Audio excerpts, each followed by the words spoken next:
I don't know about you, but there are a few things I'd like to improve about my health and sports abilities in 2025. Oh, let's get this off. That's better. Like I said, I want to work on my health and sports abilities in 2025. And because I've been testing health and sports devices on this channel for several years, I'm in the fortunate position that I own hundreds of health and sports devices and I have access to different sports and health apps. In this video, I'll use smartwatches, smart rings, glucose monitors, VO2 Max analyzers, heart rate straps, smart scales, and even a smart bed to set up a personal system for reaching my health and sports goals in 2025. And hopefully you can take out whatever parts are most useful for your personal situation. Now, I believe that in order to have the best chance of achieving your goals, it's important to be systematic about your approach. I will try to do this by using a watered down version of SMART goals in this video. The acronym SMART is often defined as goals being specific, measurable, achievable, relevant, and time-bound, and I will use some aspects of this definition in my approach. So what are my goals? Well, I'll tell you in a second, but let me take this gear off and let's get dressed. A few moments later. Okay, so first of all, I want to maintain or increase my VO2 Max. I did over 10 VO2 Max measurements during the summer with my VO2 Master Analyzer, and my VO2 Max was always somewhere between 60 and 63. I want to stay within this range of 60 to 63, or even better would be to improve it, of course, but staying within that range would count for me as achieving my goal. Second, I want to gain some muscle. I've always struggled gaining weight and specifically gaining muscle, so over this year I want to crack that problem. Third, I want to take better care of my nutrition, and specifically I want to try to keep my energy levels more or less stable, especially at work. I've had some moments where my energy peaks and then crashes, and I've been trying to figure out why. Fourth, I want to get up a bit earlier, but still sleep enough, of course. I usually get up at like 7:15 a.m., but with my workouts in the morning, that usually means I get to work a bit later than I'd like. And that, of course, means I usually work until quite late. I'd like to shift that, let's say, by about 45 minutes and get up at 6:30 a.m., which in the summer has the extra benefit of being able to work out when it's still quite cool out. And as a fifth and final goal, I also want to run a half marathon for the first time this year, which means investing quite a bit more time in running. I'll use these specific tools on screen right here, and throughout this video I'll list in more detail how I think I can effectively use them, and hopefully you can use them in similar ways. Now, I want to say up front that I will add some discount affiliate links to some of the products and services I found most useful myself. I always carefully select which companies I affiliate with, and I always try to be as objective as possible, but I do want to be very open about these discount affiliate links below. Let's start with goal 1, gaining some muscle mass. We will quantify this in a moment, but the reasoning behind it is also important. There are two main reasons for me to do this. The first is that in my teens and early 20s, I was really skinny, like really skinny. That's why at 21, I think I started lifting weights to build some more self-confidence and honestly also to be more attractive to the opposite sex. At that time, I went from about 59 kilograms before lifting to stably being somewhere between 65 and 69 kilograms over the last 15 years ever since. However, I've never been able to consistently breach that 70 kilograms of body mass barrier, which is what I want to achieve this year. Now, this is somewhat arbitrary, but I just want to see what I look like when I'm slightly more muscular. The second reason to gain some muscle is that as I'm getting older, increasing and even maintaining my muscle mass will be harder and harder, so setting the baseline a little bit higher now might be useful for the future. Luckily, weight is easily quantifiable, and I've set my personal target at 73 kilograms, which is relatively arbitrary, but it seems achievable for my 180 centimeter height, which still allows me to be somewhat competitive with my friends in road biking. The tool I will use for tracking my weight is the Withings body scan, which also gives me a body fat percentage estimate. As a baseline, I've measured my weight most mornings in January and February, and on average that came out to just under 69 kilograms, which means I should gain about 4 kilograms of muscle mass. Of course, I don't want to increase my body fat percentage, which the Withings body scan usually estimates just under 8%, though it does vary. Based on how I look, I'm quite happy with my body fat percentage, so I'll try to keep that stable. I'm actually not too sure about the accuracy of the Withings body scan, so I'll do a DEXA scan as soon as possible, but so far I've not been able to get an appointment here in Vienna. However, I suspect that the long-term relative increases and decreases measured by the Withings body scan will be good enough to pick up on trends, so good enough for my purposes. Now, there are two main things I need to do to hopefully hit my weight and muscle goals. One, I need to go to the gym enough times and do appropriate workouts. And more importantly for me, two, I need to eat enough and make sure my macros are on point. Going to the gym is something I feel relatively comfortable with since I've been doing it for many years. But the one thing I'm less versed in is nutrition and food tracking. I've tried this in the past, but I've never felt I got a good grip on this. However, recently I started using this app called Levels to track my blood glucose levels, and more on blood glucose later. But what I found the Levels app additionally extremely helpful for is food and nutrition nutrition tracking. I need something that is fast and relatively easy, though food logging is always annoying. And with the Levels app, I can just scan a barcode of the product and it will log it, or I just describe or dictate what I ate in text, or even easier, just take a photo of the meal and the app will translate that to food items. It's not perfect, but it's the easiest system I've used so far, and it's not even including the added bonus of glucose monitoring we'll talk about in a second. Let's take a look at some statistics for my macros. So I made this plot based on the data from the Levels app, where you can see my total calories here with this dashed black line. Then the average of that is this purple line right here. So you can see on average over this period from December till March, I ate on average just over 3,300 kilocalories per day. That's not that much, but also not that little, but I should really up this a little bit. You can also see that in blue right here, my protein intake was quite high. So we have the macros here on the left axis, maybe around 200 grams on average per day. Now, one of the reasons I actually ate quite a bit of protein was because I was tracking. So tracking actually influenced my behavior. Because I was tracking, I tried to eat more healthily and also make sure I got enough protein. Now, eating enough protein is important for gaining muscle, but I probably did overdo it a little bit. So less protein would have been good enough probably. Now, over this period that I tracked myself right here, so about 3 months, I actually didn't gain or lose any significant weight. So probably those 3,300 calories keep me at the same base weight. So I need to up my food intake a bit. So I'm gonna aim to maybe eat 3,600 calories per day and see if that increases my weight. And based on if I'm gaining muscle mass and how much it is, I'll tweak my food intake over the next few months. But it's nice to have this good baseline. Oh, and you might have wondered why I ate so much this day right here. And that's because I did a long bike ride of about 100 miles. So I really need to up my food intake. But normally I think I'm pretty steady with my food intake. Of course, if your goal is to lose weight, you can also use this tracking to just set your calories a bit lower. It really depends on your personal situation. Of course, always talk to a qualified physician if you plan on dieting. Now, I'll also lower my protein intake a little bit, given that it's probably better for my kidneys in the long run. And this could actually be interesting for some of you if you're trying to increase your protein intake. There's some debate in scientific literature about how much protein is safe to eat for your kidneys over a very long period of time. The definition of high protein diet sometimes already starts at 1.5 grams of protein per kilogram of body weight, so roughly 0.7 grams per pound of body weight, which for many of us sounds like a quite low number. There seems to be no clear consensus about what is safe, but there's at least some possibility that chronically eating a very high amount of protein could lead to kidney damage or complications. I just wanted to mention this because it might be interesting to talk with your physician first before taking a high protein supplement diet. Now, based on Peter Attia's rule of consuming 2 grams of protein per kilogram of desired body weight, I should eat about 146 grams of protein per day. However, I'll temporarily set my protein intake slightly higher at 170 grams until I get closer to my desired weight, also given the amount of workouts I do each week, and then dial it back over time. Now, for my weightlifting sessions, I'll stick with 3 sessions divided into leg day, back and biceps day, and chest and triceps day. If you have any tips in terms of doing better workouts or dividing it better over time, let me know in the comments below. I'll check the results of my daily weight and body fat percentage measurements at the end of each month, and I'll tweak my food and workouts based on the progress I've made. I just mentioned the Levels app for food tracking, but another reason I really like this app is because it can connect to most of the continuous glucose monitors or CGMs out there and help me monitor my blood glucose levels. This is important for my goal of keeping my energy levels, pun intended, more stable. I wanted to get a better feel for my blood glucose variations because I quite often had strong peaks and dips in my energy levels. CGMs are basically small disposable patches like this one right here that you attach to your skin and that have a small flexible needle measuring your blood glucose levels continuously. Most last for about 2 weeks, and I've used the Levels app with 2 different brands of glucose sensors without any problems. Now, to track my glucose levels and food intake, I'm currently using the Levels app, which you can connect to most CGMs out there, and the Levels app has a great food tracker, which is why I love it. In terms of what particular CGM I'm using the Stilo CGM from Dexcom right now. It's there on my triceps.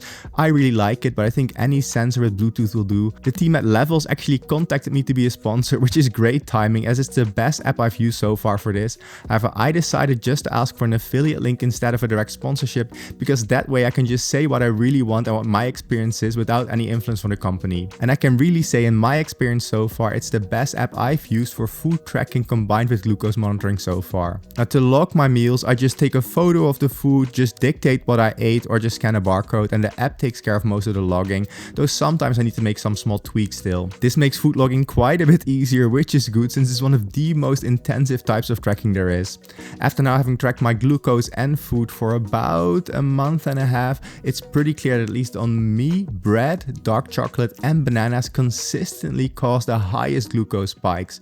I've also found that taking a protein shake as my first meal seems to blunt some of those peaks later in the day, and a walk after lunch also really helps. Luckily, the Levels app also takes into account your workouts, which can also influence your glucose, and it will not mark those events as some abnormal deviation, and I like that. And in the end I get an overall score of my glucose stability each day, which helps me dial in my food intake. The only thing I'm still missing in the Levels app is some form of AI interpretation from the app itself about which foods consistently over many days cause glucose spikes. It's still pretty easy to see this yourself by just quickly going through the data, but I know Levels is actually working on this and I would love to already have this. Now for the next few months I'll continue to track my food with the Levels app and periodically also connect to CGM. Now I won't wear a CGM every week just to save some costs. If you have the money, it's no problem to use a CGM all the time, but I don't think it's needed for my particular use case. Now through this whole process of tracking so far, I've gotten pretty good at eating more and also eating enough protein, which is also something I struggled with, and it's really becoming a habit now to track and make sure that I eat enough, but it's also not that cumbersome anymore for my life. If you would also like to try Levels and get the best discount available, you can do that with my affiliate link below and you will support the channel at the same time. Thank you for considering, and let's go to the next topic. So that's how I want to tackle my weightlifting and nutrition over the next year. But when increasing my weight, I don't want to lose my aerobic fitness. So I'll also keep monitoring my VO2 max. Your VO2 max is the maximum amount of oxygen your body can consume during an intense exercise and is a key indicator of aerobic fitness. It reflects how efficiently your heart, lungs and muscles are working together to take in and use the oxygen. VO2 max is actually often used by athletes to gauge their endurance performance and also to tailor their training programs to improve cardiovascular health. And it's actually also associated with longevity, so I want to maintain my VO2 max. I've used the VO2 Master Analyzer right here for quite a while, which is an at-home device for measuring your VO2 max relatively accurately. Mine actually needs to be calibrated right now, but my most recent test when it was calibrated put my cycling VO2 max somewhere in the low 60s, usually between 60 and 63. Though Garmin for some reason thinks that it's currently in the high 60s or even low 70s, which doesn't seem that realistic. The VO2 Master Analyzer is quite expensive and also quite cumbersome to use sometimes, so I recently also bought the Calibre biometric tracker, which according to one independent study at least is reasonably good. I'll use this and also the VO2 Master Analyzer to make sure my VO2 max doesn't decrease below 60, and I'm actually also scheduling a VO2 max session here in a professional lab in Vienna to set my baseline even more accurately. I'll probably do that this week or next week, and I'll try to do at least one VO2 max test with my at-home devices every month to make sure I stay on track. Whoa, still not easy with glasses, so I'm here at the Sports Institute in Vienna to get my VO2 max tested. Let's see what my cycling VO2 max is, and tomorrow we'll do my running VO2 max.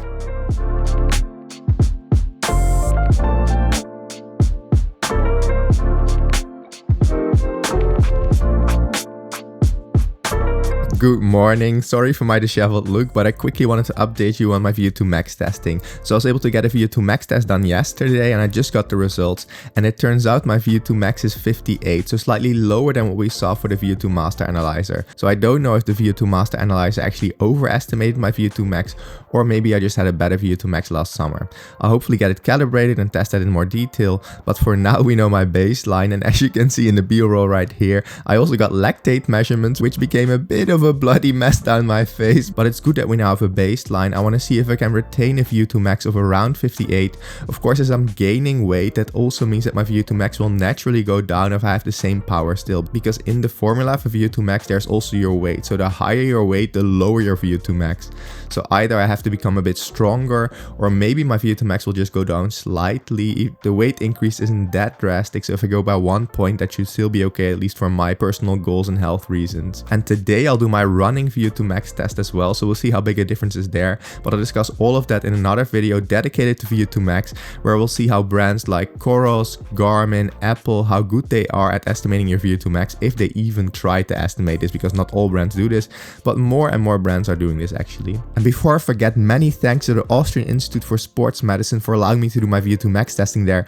They were super helpful. So if you happen to live in Vienna and you also want to do your VO2 Max testing, I'll link them below. But for now, we know my baseline, and let's get back to past Rob. So that's how I'm making sure my aerobic fitness stays up to par. Now, to recover from my workouts, I also need a way to optimize my sleep. Now, I'm not doing too bad in terms of amount of sleep at the moment, but the quality could be better, honestly. Two things are responsible for this. First of all, I quite often have a late meal, and I can both objectively see in my sleep scores and subjectively feel in the morning that this really affects my recovery. So my aim is to not have any big meals and preferably no meals at all after 8 p.m. Of course, I'll just see how I feel in the mornings and hopefully they'll improve over time, but I'll also check a few objective statistics in the morning. And for this, I'll use the Oura ring, the Whoop strap, and my 8 sleep mattress cover. First of all, I want to make sure that my lowest heart rate is not later than about halfway throughout the night. Second, I want my Oura ring sleep score to be 80 or higher and my Whoop strap and 8 sleep pod sleep scores to be above 85. Now those are roughly the goals I want to hit each night, and if 3 out of 4 of these are met, then I'll consider that a win and a good night. Now if you're interested in either the Oura ring, the Whoop strap right here, the 8 sleep pod cover, I've linked some affiliate links below, and for the 8 sleep pod and Whoop strap you get the best discount I know of. Now for the Oura ring, I would actually recommend searching for a refer a friend link online, which usually gives you a better discount. I cannot offer a discount with the Oura ring. Now finally, one thing that has really affected my sleep in a negative way is that since I'm single, I've spent a lot more time on my phone in bed, basically wasting time on YouTube or something before actually trying to sleep. Now that's over from now on, and I can only listen to audiobooks in bed. No more screen time is allowed. Like I said in the intro, my second sleep goal is to wake up a bit earlier than the 7:15 I currently do. I like to do my exercises in the morning, and waking up early means I can get into work earlier and also do all my exercises still. So from now on, I'll slowly reduce the time I wake up by about 15-minute intervals each week over the next 3 weeks, which means I end up at a 6:30 wake up time. My 8 sleep pod 4 actually has a nice built-in alarm, which also heats the bed as it gets closer to the time I need to wake up. This should hopefully also raise my core body temperature, making it easier for me to actually wake up early. For those of you that haven't heard of the 8 sleep pod 4, this actively heats and cools your bed, but also tracks your biometrics. My most recent video is linked up here, and as I mentioned, if you want a discount affiliate link, you can find it below. Luckily, most devices out there, and especially the devices I use, so the Oura ring, Whoop strap, and 8 sleep pod 4, are really good at tracking the time you wake up, so there should be no issue keeping track of this data. Over the years, I've actually tested many devices for their sleep stage tracking performance. So I test if they can track your deep sleep, your light sleep, your REM sleep, and of course your awake time. Now to test their sleep stage tracking performance, I compared all these smartwatches, smart rings, and smart bands against EEG devices, which use brain activity to measure your sleep. And this graph right here shows you an overview of the agreement of different watches, rings, etc. with the EEG reference devices. Along the horizontal axis, we have the average agreement over the individual sleep stages, and on the vertical axis, we have the agreement of the worst sleep stage. That means that the better these watches agree with the reference device, the more to the top right that they are. Now this overview is slightly complicated because you use different reference devices. The devices not marked in any color were tested against the Dream 2 EEG headband. The devices marked in green were tested against the Z-Max EEG device. And the devices marked in blue-purple were tested against polysomnography, which is the gold standard in sleep stage tracking. However, no matter what reference device you use, the conclusions are the same, at least based on my data. If you want decent sleep stage tracking, you need to select the device here in the top right corner. So I would say the best 4 devices out there are different 8 sleep devices, so the 8 sleep pod 3 and 4, different Apple watches, the Oura app now called Sleep 2, and the 4th one is the Oura ring, so the Oura ring 4 and 3. These are the 4 best brands in terms of sleep stage tracking. Now in the second tier of devices, you have a couple of other devices, so the Withings Sleep Analyzer, different devices from Fitbit and Google, so they use the same sleep stage tracking algorithm, and finally the Whoop strap. So the Whoop strap isn't quite as good at sleep stage tracking as for instance the Oura ring, but still quite decent, and they actually recently updated the algorithm, so I need to test that still. So overall, to summarize, the 7 brands I can recommend for sleep stage tracking based on my testing are the Oura ring, the Apple Watch, the 8 sleep pod, the Oura or Sleep 2 app, different Pixel watches and Fitbits, both owned by Google, the Whoop strap, and the Withings Sleep Analyzer. Any other brand or device based on my testing is probably not good enough. So this is one of the reasons why I personally use an Oura ring, a Whoop strap, and an 8 sleep pod for my sleep tracking.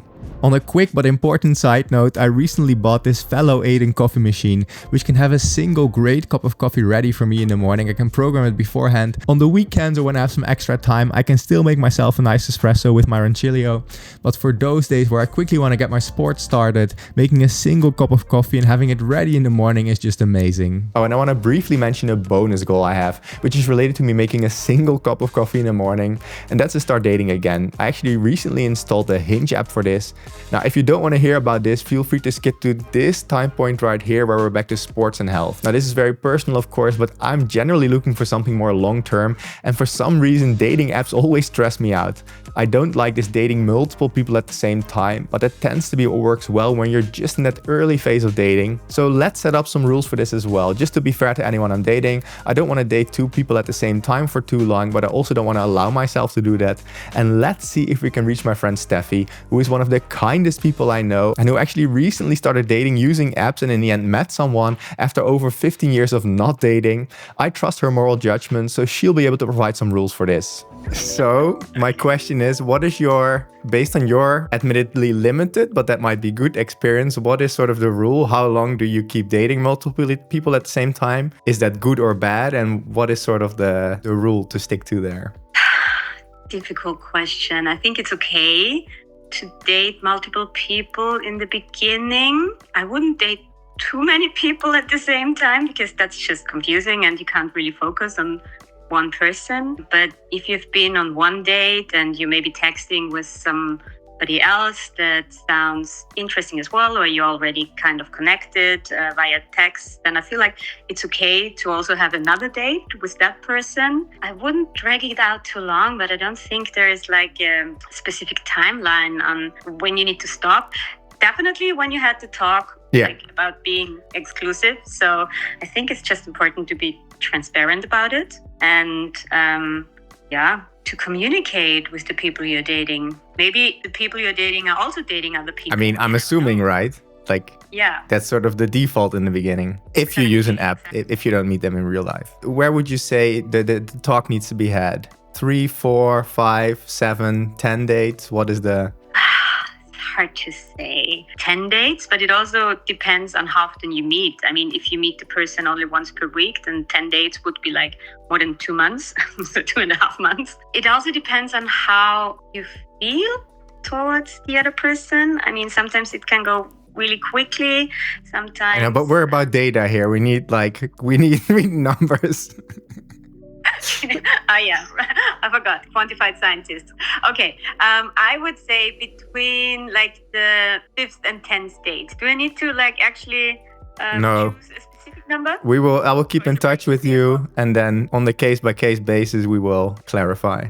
Okay, sounds good. Okay, that's what I needed to know. Very somewhat helpful. But I have a guideline now, and you will be my moral compass through this whole thing. So anything that goes wrong is your fault. Great. No pressure at all. Exactly. But back to the actual health and fitness goal, and let's get to my last sports goal. I want to run a half marathon.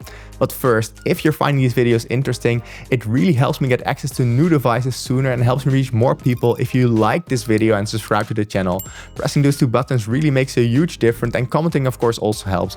I would really appreciate it. Thanks in advance. Garmin, for instance, has never sent me a watch before release, which is why my reviews are always later than those of other reviewers. Getting more subscribers is one way to convince them. But back to the video. I've been an avid cyclist for over a decade, but running has been more sporadic, I would say. I usually tend to get injured because I just overdo it because I have a relatively good fitness baseline. So now I actually started following a running protocol for the first time in my life.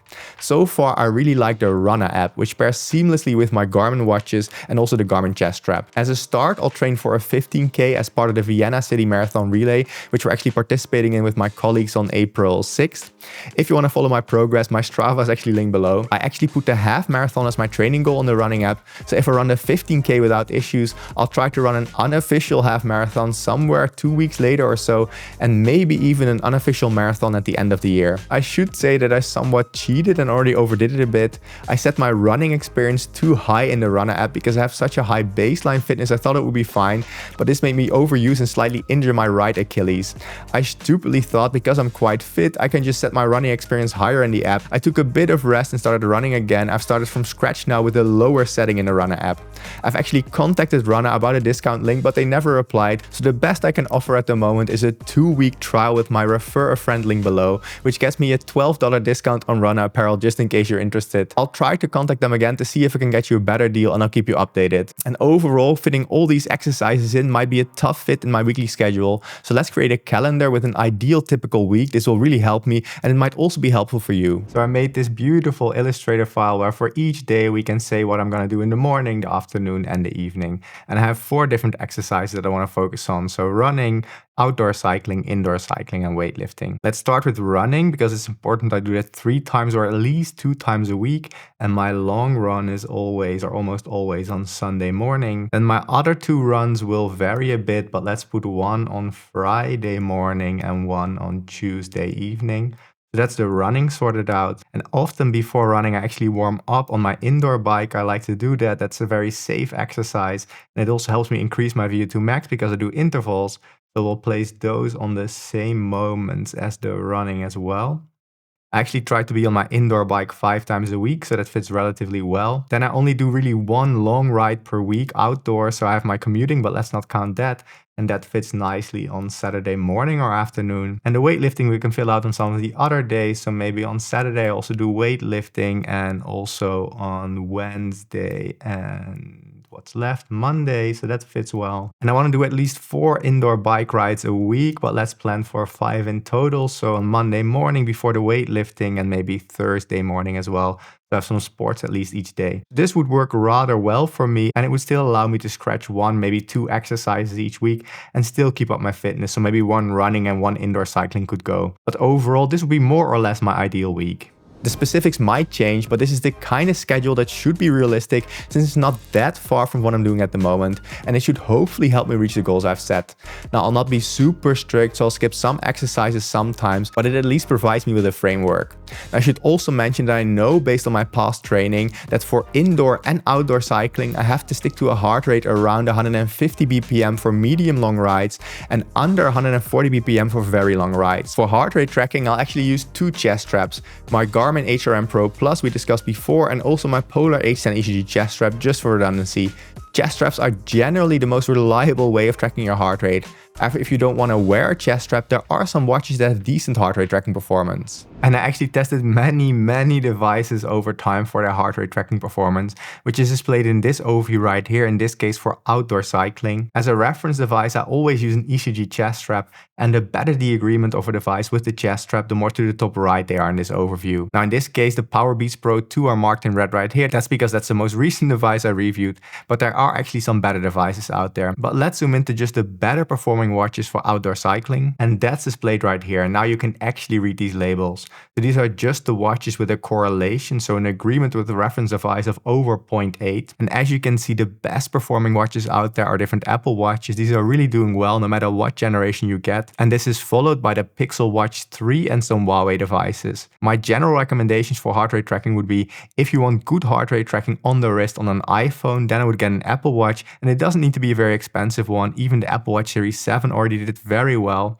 And if you're on Android, the Pixel Watch 3 is probably your best choice. And both of these also have pretty good sleep stage tracking in the case of the Apple Watch, or pretty decent sleep stage tracking in the case of the Pixel Watch 3. So they provide both good sleep stage tracking and pretty good heart rate tracking. If you want to be a bit cheaper, also the Fitbit Charge 6 would be a good choice. This works on both iOS and Android and is quite a bit cheaper. Not quite as good as the Apple Watch or Pixel Watch 3, but still pretty decent. But this is just for outdoor cycling. Let's finally also take a look at running outside. And that overview for running is displayed right here, with again randomly the Powerbeats Pro 2 marked in red, but those are not the ones I want to focus on. Again, you can see that Apple Watches are some of the best heart rate trackers out there, so also for outdoor running they're really good. Actually, I didn't add the Pixel Watch 3 in this overview, but it also does really well, about the same as the Apple Watch I would say, and even the Pixel Watch 2 already did quite well, where the Pixel Watch 3 was actually really a major improvement over the Pixel Watch 2. Again, Huawei watches are also doing quite well for heart rate tracking, so that would also be an alternative, but the sleep stage tracking of Huawei just isn't that good. So that's my general recommendation. If you don't want to wear an ECG chest strap for running outside,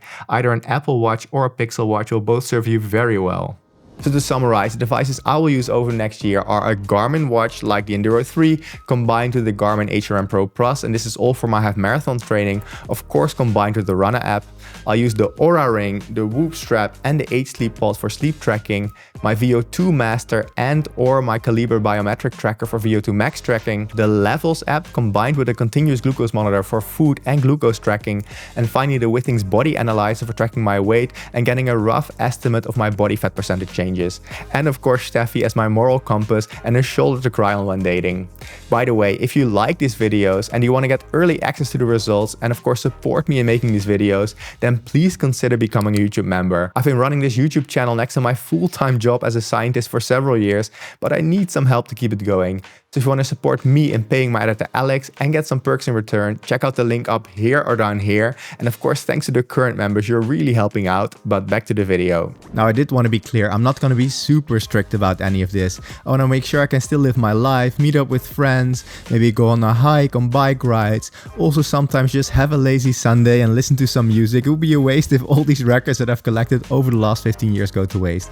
So don't worry, I'm still gonna have fun. I just wanted to make that clear. All the tools mentioned in this video are the ones I selected because they fit my personal goal, but it doesn't mean you need all or even any of them. These are just the ones I like and have easy access to. I'll keep you updated on my progress over the next few months, but I don't want you to think you need any of these. They're helpful tools under some circumstances, so get them if they're right for you and if they fit within your budget. I also just find it cool to track things, and you can definitely do without them if you don't want or need them. Now, if you want to get sneak previews on the results, consider becoming a YouTube member. And if you do decide to get a Garmin watch, a Whoop strap, an Oura ring, an H-Sleep pod 4, another device, or anything at all on Amazon for that matter, even something as small as toilet paper, and you want to support the channel and save some money, there are different affiliate links in the description below. Now, given that you watched till the end of this video, I think you will like this video on the H-Sleep pod 4 and this video on the Whoop strap. Thank you so much for watching and catch you in the next video.